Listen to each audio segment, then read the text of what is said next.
Баршаңызға сәлем. Бүгін біз мерекелік дастарханға арналған салат дайындайтын боламыз.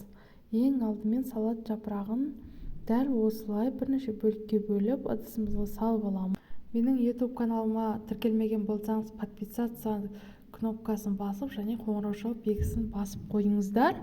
Менің YouTube каналыма тіркелген видеоларды бірінші болып сіз көретін боласыз.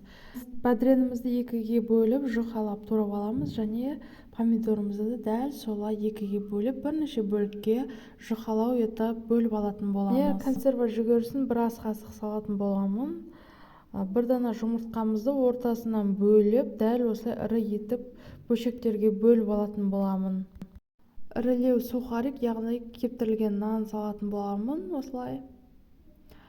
Және петрушка турайтын боламын.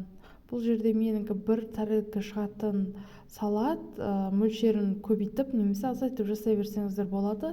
Татымына қарай осылай кішкене ғана шым тұз салып және бұрыш салып, бір ас қасықтай майонез құйып араластыратын боламын. Жақсылап араластырып алып, ыдысымызға осы дайын салатымызды салатын боламыз. Бұл кез келген мерекелік және қонақтарыңызға ұсына берсеңіздер болады. Міндетті түрде жасап көріңіздер. Дәмі өте керемет, көрінісі де өте ерекше болып көрінеді. Биылғы жылдың хит салаты десе де болады. Міндетті түрде жасап көріңіздер. Өте бюджетный салат десе де болады. Көрінісі де өте керемет. Мен бір тәрелка ғана шығатын салат жасадым. Мөлшерлемесін көбейтіп жасай беріңіздер. Мінекей салатымыз дайын. Барлықтарыңызға ас болсын. Менің каналыма тіркелмеген болсаңыз, менің YouTube каналыма подписаться басып, тіркеліп, поделиться басып, WhatsApp арқылы достарыңызбен видеомды бөліссеңіздер болады.